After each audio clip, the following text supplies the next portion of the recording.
Let us. Bezos Hashem. Hi, Mayor. Yeah. Okay. Bezos Hashem. Today's daf is daf nun. Hi, Mayor. The daf nun vav in Masechta Nedarim. Again, we were discussing languages. That's the whole theme of the Masechta over here. Languages. So the Mishnah says, Hanoider min habayis.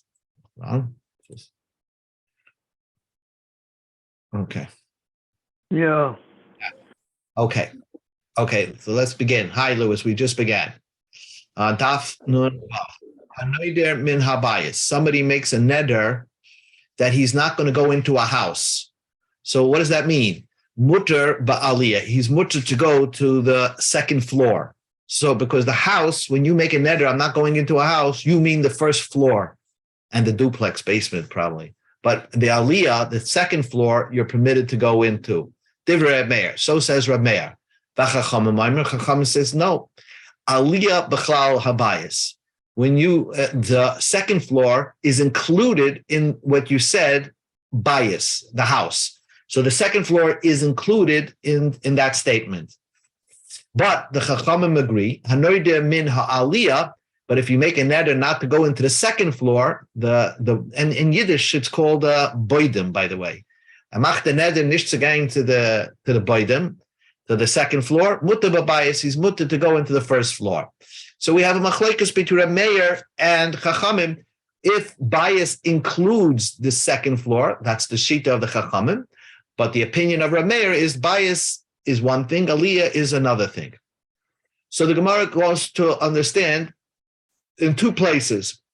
Man Tana, who is this Tana of the following brisa? Man Tana, who is the Tana of the following brisa? Baboyas. We know in the Chumash it says that it's possible to have a nega in your house. If you have a house in Israel and God's like upset at you, he'll send like a nega, a leprosy on the walls of the house. So the Torah says when you get a nega babayas, it's l'rabais to mean the all-inclusive words as hayotzia.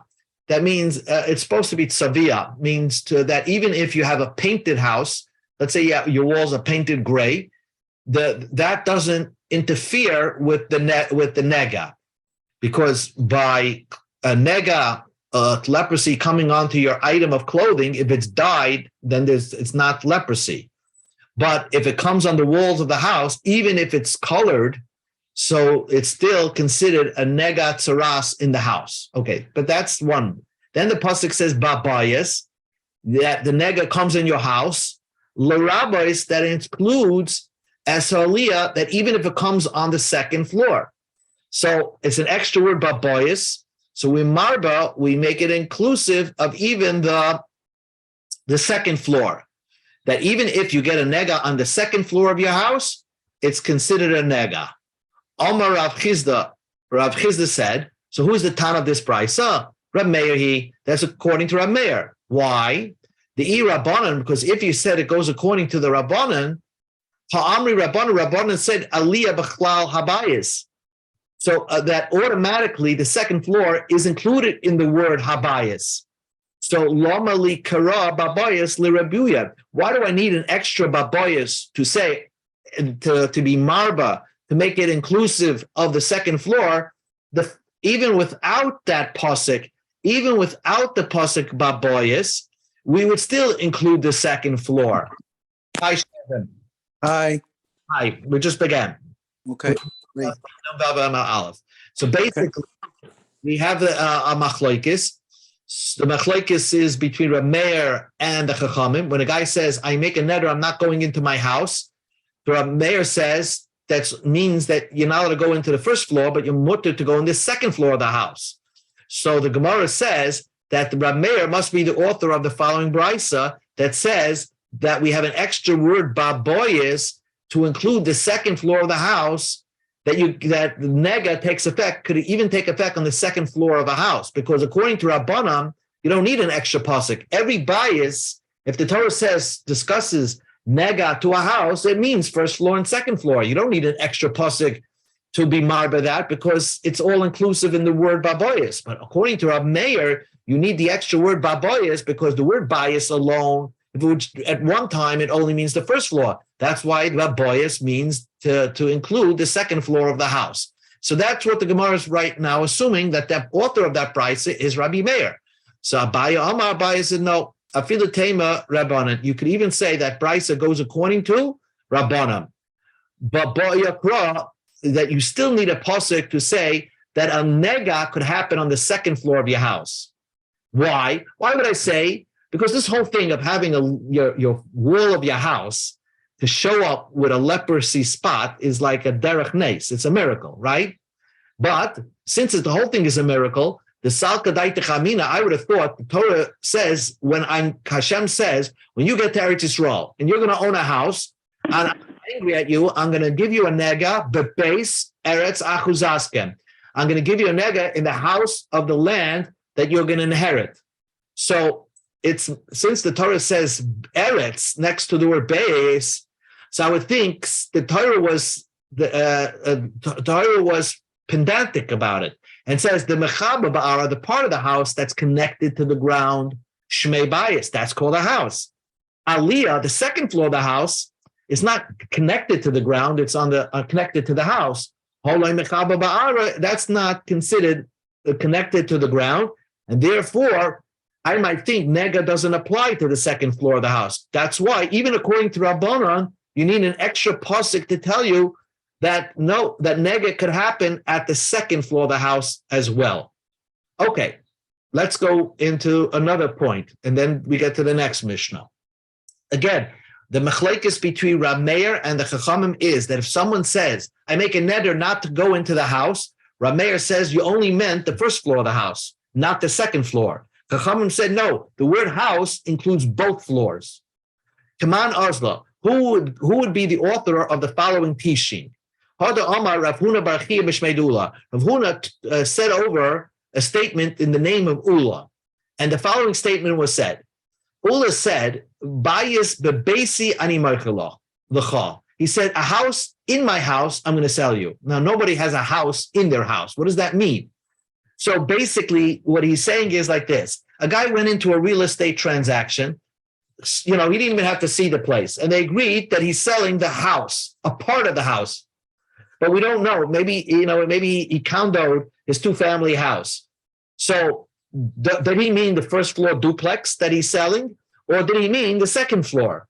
So the Rab Ula said that if they didn't discuss what is the sale about, Mar'ehu Aliyah, then he could sell him. He could show him the second floor of the house. Why? Because the seller can say, I'm on top, the house belongs to me, and I didn't want to sell you the duplex bottom floor, the first floor with the basement. I meant to sell you the second floor. And really it's the seller's market. So he has the right, he has the power over the buyer. And why? Because they said bias bebesi ani marchalach. He said there's a house within my house. So he must mean the cheaper part of the house, which is the second floor. That's what Ula taught. Now, Tama, let's examine. Tama de Omalei, since he said bias shebebesi ani marchalach, since he said a house within my house I'm selling to you, right? So that's why you can get away with saying, oh, I meant the second floor.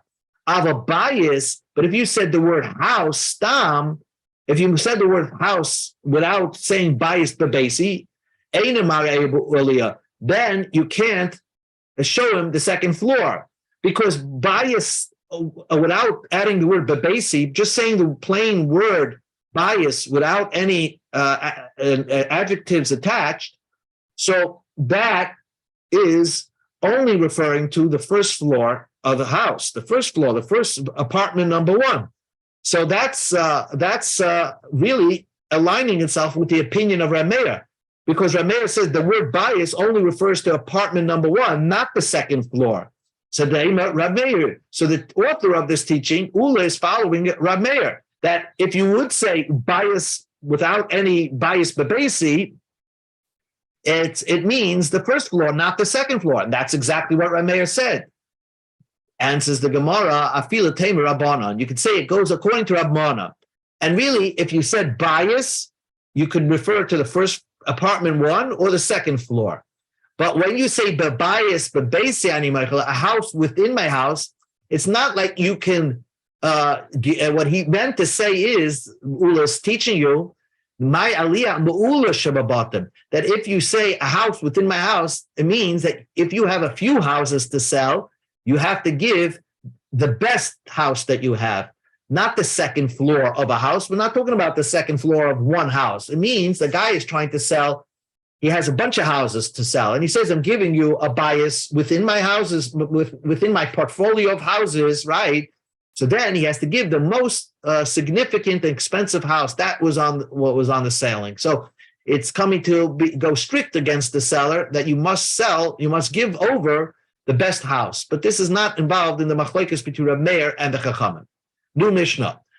Hanoider min hamita. This guy says, I'm never going into a bed. I make a neder, I'm not sleeping in a bed. Mutter, he's permitted, but dargosh, he's mutter to sleep in this dargosh. Now, what is a dargosh? So we're going to see about that in the Gemara. So just hold that in your head. A guy says, I make a neder not to sleep in a bed. He's permitted to sleep in a dargosh. Divrei Meir. Chacham says, no, dargosh b'chlal mita. A dargosh is like a bed, and you can't sleep in the dargosh either. So if you make a neder, I'm not sleeping in a bed, you're not permitted to sleep in this dargosh. But a noide min ha dargosh, but if you make a neder, you're not sleeping in the dargosh, then mutter b'mita, then you mutter to sleep in a bed. So what you see in this Mishnah, that the word dargosh is like a lower form of bed, not your normal bed. And therefore, Rameir said, if you make a neder from the bed, that you're not sleeping in a bed, you're permitted to go into this dargosh. But let's try to understand what is a dargosh. So the Gemara says, my dargosh. What is this meaning of this word dargosh? So fascinating thing, the Gemara says. Ula said, Arsa Dagada. In ancient times, they used to have like an extra bed in the house, maybe in your bedroom, and it was a sign of good luck. Why is this a sign of good luck? To show that, you're not using every piece of furniture in your house. It's almost like when you wash and you're eating a meal, you leave over some bread on the table. It's a sign of good mazel. So this was a bed that you never used. It was a sign for your mazel. I had a grandmother. She slept alone for most of her married life after coming to this country. But she always had an extra bed in the bedroom, not to be alone. So this is the arsa de gada, the bed that you don't sleep. So if a man says, I make a neder on a bed, he doesn't mean the bed of the dargosh bed. Amr le Rabbanan le'ula. So Rabbanan said to Ula, you're telling me that the dargosh is a bed you never sleep on, right? But let's look at this Mishnah. Let's say a king is sitting Shiva. And the mitzvah of Shiva by the Avelas is they feed him, right? The first meal, when you come back from the Beis HaKvaris, the neighbors should bring over ready-made food. So to make sure that you eat, because you might be distraught. So you might be distraught, not eat. So they make sure that they bring over ready-made foods to make you eat. So when the king is sitting Shiva, they bring him food. But all the people, Mesubin al Haaretz, are gathered sitting on the floor. But the king himself, Mesiv al Hadargash, sits on the dargash bed. Now, you're telling me that the dargash bed is something you never sleep on, right? So Kula Shata le Yosef Allah. You're going to tell me that all year you don't sit on this bed. Ahu Yom, the day that he's an Aval Yosef Allah, he's going to sleep on this bed. It doesn't make sense that dargash means a bed you don't sleep on. Answers the Gemara, that's precisely it. Maskif lo Ravina said, no. Midi dahava abasar v'yayin, the kulashata, let's say meat and wine. All year, ibaya achel, ibaya la achel. All year, meat and wine, if the king wants to eat, he can eat it. If he doesn't eat it. It's up to you. You pick your own diet. Ahu Yaima, the first day that he's sitting Shiva, Anan Yahabin Alei. We make sure that he eats meat and drinks wine, because the whole point of wine is to put him in a relaxed mood after the Levaya. So therefore, you're doing things anyway when you're an oval that you never do all around. Like you're eating meat and drinking wine. So you're sitting on the dargush, the bed that you normally don't sleep on. You're going to sleep on that bed. So it's not a question that against our presumption that a dargash is a bed you never sleep on. So the Gemara challenges us, it says like this, Hakasha, I have this difficulty. Again, we just translated that dargash is a bed you don't sleep on. So if that's the case, the Tanya, we learned in a Brisa, dargash, like we have a minig when you're sitting shiva, you cover all the mirrors. In those times, which we spoke about in Marit Kotland, they would actually turn over the beds. If you have a bed, you turn it over. And you could sleep on it when it's turned over, I guess, because the poles stick out on the bed. So when you turn it over, it looks funny, but you could sleep on it. They didn't have mattresses. The bed was one piece where the mattress never was connected to the bed. So when you turned it over, it was using it upside down. So, but the Gemara says, the Brisa says, dargash, this bed, called the dargash bed, they didn't turn it over. You keep it the way it is normally. Now, if you want to say that the dargash is a type of bed, a luck bed that you never use, but we learned in a Brisa, if you turning over your bed, you not only turn over your normal bed, you have to turn over every bed in your house. So it's not your normal bed that you sleep on, but any bed you have to turn over. So how could the Brisa say that the dargash, you don't have to turn it over? It must be, it's not a bed. So that's what the Gemara's question is. Dargash must be not a bed that you can sleep on. The Gemara Holy Kasha, this is not difficult. So we go to Amid Beis. Midi dahava amita amyuchedes lekelim. Dargash is a type of bed. It's a bed. You never sleep on this bed, right? It's like that you never sleep on this bed, and you have it in your house. Why don't you have to turn it over when a person becomes an oval, like you turn over every bed in the house? Because there are beds. They had beds for different functions, and there were certain beds that were you sit on, certain beds you studied on. And this bed, a regular bed that you just put the kalim on it, you put the vessels on it, you store your dishes on this bed. Those types of beds you don't have to turn over. The Tanya we learned in a Brisa, if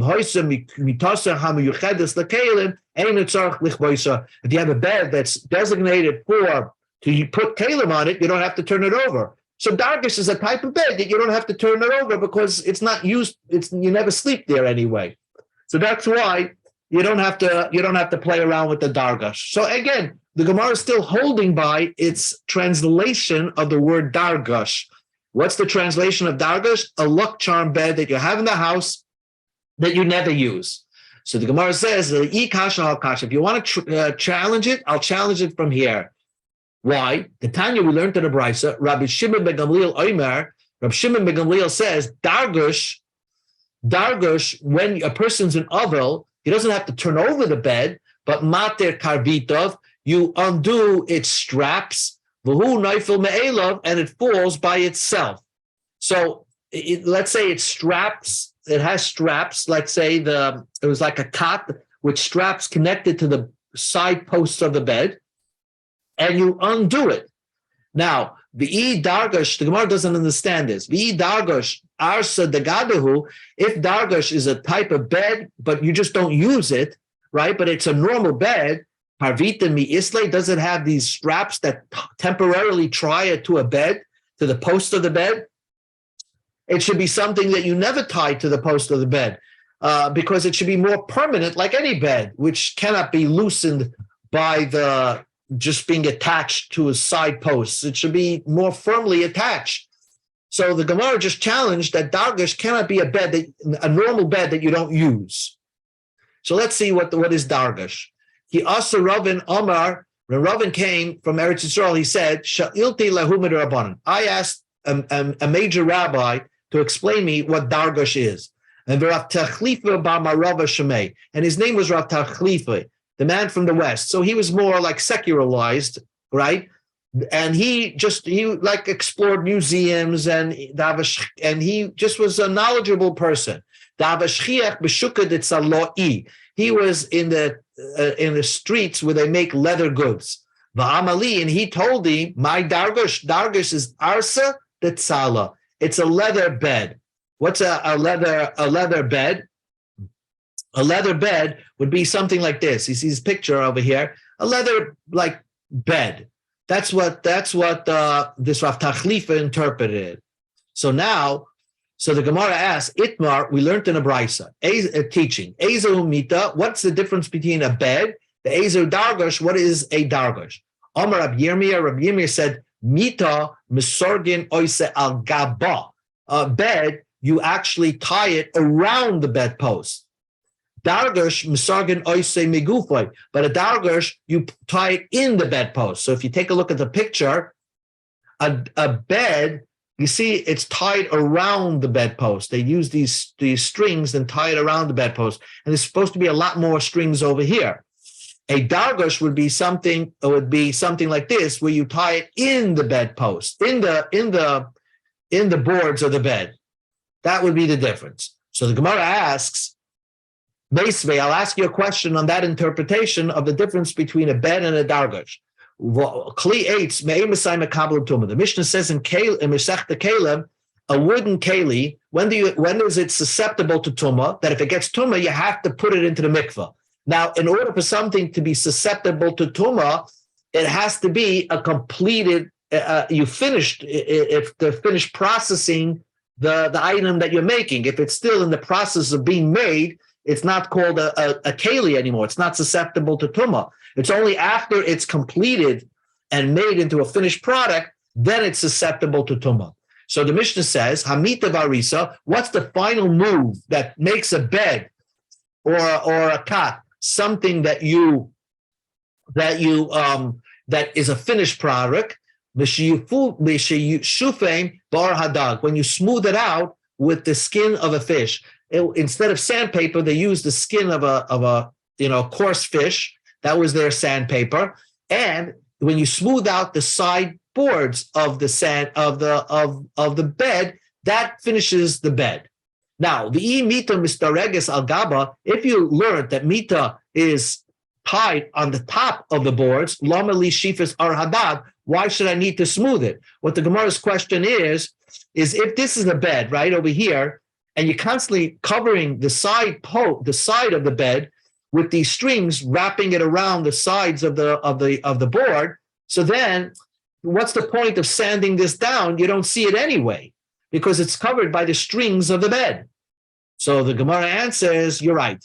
The Gemara backtracks and says like this: really, both of them are not wrapped around the board, but wrapped within the sideboards of the bed.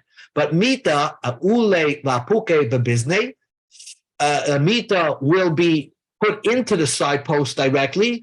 Dargash ule vapuki ba'if kasa. A dargash would be put into loops. So we can see that over here in this picture. The difference between, and this is the final case, a bed in the time of Roman times. I guess this is Roman times. I don't know. They made the beds with the strings attached into the side post of the bed, as you can see in the picture over here. That's a regular bed. A dargash was a type of leather type of bed, right?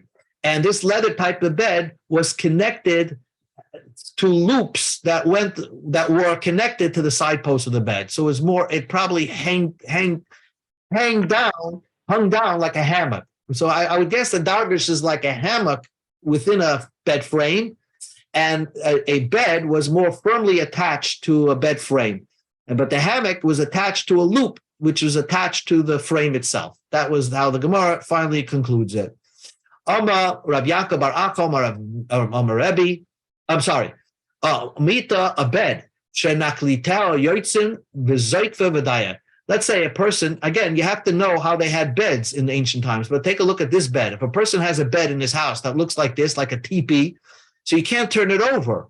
So basically, the eitzah is you just stand it up straight. Zoikva v'daya, you just stand it up straight, and that's enough. Again, this whole idea of turning over beds was to show that, I guess it was to show that the Tselem Elikim was turned over or something like that. Something is different now in the house. And like we do, we cover the mirrors instead of turning over all the beds. The halacha is like Rabbi Shimon ben Gamliel. What did Rabbi Shimon ben Gamliel said? So Rabbi Shimon ben Gamliel said, Dargash Martir, that if you have a Dargash in your house, Martir Karvitov, you let it fall to the ground because it doesn't get dirty when you let this leather fall to the ground. That's fine. You just loosen it and falls to the ground. Because if you turned it over, by the way, if you turn this dargash of this over, this part, the top part, will be hitting the ground and will become dirty. So that's why they didn't do that. Okay, new Mishnah. A guy makes a neder, I'm not going to the city. He's allowed to enter within 2,000 amos of the city. Shalir, because that's not the city. The city is, I guess, beyond the walls, but not just beyond the walls. Like they used to have like an extension to the city, like a park just around the city, which is about 70 amos. So but between the wall of the city to another 70 amos, you're not allowed to go to that city. But beyond the 70 amos, beyond the extension, beyond the ibura of the ear, even to the tchum of the ear, you're still allowed to go because that's not considered the city. Let's say you make a neder, I'm not entering this house. Also, you're permitted to go from the threshold and beyond and inside. In other words, sometimes they close the door and half the threshold of the door is in the house and the other half is on the outside of the house. So you're permitted to go even on the threshold that's on the outside of the house, but not from the threshold that's beyond the door on the inside of the house. So the Gemara asks a question, how do I know the extension of the city is like the city? That means maybe the city ends just by the wall. How do I know that you get an extra 70 amos that's considered part of the city? Amar Rabbi Yochanan said, the Amakra, because the pasuk says, when Yeshua entered the city of Yericho. But this was before the war of Jericho, right? My Yericho, what does it mean? Yeshua was in the city of Yericho. Doesn't mean he was in the city of Yeshua. The pasuk says, the Yericho Segaris Umusugaris. Yericho was totally closed. You couldn't even enter the city. So how could Yeshua be in the city before the walls fell? Ela Shmamina Be'ibure. What it means is Yeshua was in the extension of the city, like the parks just outside the walls of the city, and that's considered part of the city. So the Gemara says, Ema Fila B'tchumah, maybe Yeshua was in the was 2,000 amos within the city. Answers the Gemara, Hoksib B'tchumah Madoisa Mechitz Le'er, that the tchum is already outside the city. So if you're in the tchum, that's not in the city, that's considered outside the city. So when we say Yeshua was in the city, he wasn't in the walls of the city, but he was in the extension, the park, just right outside the wall of the city. Again, this is relevant to a neder. If a guy makes a neder, I'm never entering the city. Not only is he not allowed to go through the walls of the city, but just beyond the city, outside the wall for 70 amos, where they used to keep extra parks and things like that. So then you're not allowed to go into that area as well. One final point. Make a neder, you're not going into the house. You're not allowed to go within the threshold of the house, beyond the door, and inside the house. But from the threshold and outside the house, that's not considered part of the house. So the Gemara says, Mosiv Ramari. Ramari asked a question on that. When a person has a nega in the house, right? You have a person has a nega in the house, you would call the kohen. The kohen would view the house, and if he thinks is a nega, he would leave the house and he condemned the house, put the house in isolation. He would close the doors and say, nobody can go into this house. That's what the Chumash says. The kohen leaves the house to close up the house. So what does it mean? Yochel, I might think, Yelech lebeisa v'yasgir. Maybe the kohen should go back to his own home and command somebody, once the kohen gets to his own house, then send somebody and to condemn that house that he looked into, and have that person lock up that house. Talmud Bavli Daf Yomi. The kohen doesn't have to go home. Even if he's just by the door of the house, he can say, this house is a condemned house, nobody should go into. If the kohen, if I would think that the kohen has to be by the door of the house, maybe he can be under the threshold or the lintel of the house and say, this house is a condemned house. Talmud loimer min habayis, min bayis kula. That the kohen, when he condemns a house, he has to leave the house. He can't condemn it while he's still in the house. He has to condemn it and say this is a tummy house after he left the house. So how do you resolve that? Does he have to go back to his own home? Or can he be just outside the house and say this is a condemned house? So the Brisa says, how's that? How do we resolve that? He stands right next to the lintel of the house and by the threshold of the house and says, this is a condemned house. Menayin, how do you know?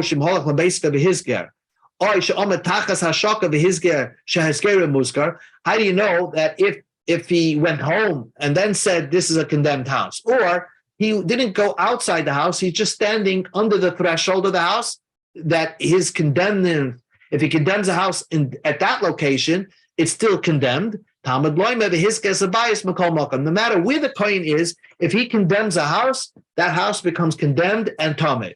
But what's the point? The point of this question is that the Brisa seems to demand from the kohen that he should really leave the house, go beyond the threshold of the house, and then he can condemn the house, because that's not leaving the house until you leave the threshold. And our Mishnah said that a house only starts from the threshold beyond the door, not in front of the door. And says the Gemara, you're right. The Shani Gabi Bayis, by a house of the Nega, there the Torah really demands you should leave the house entirely. You should don't go be near the house. Until you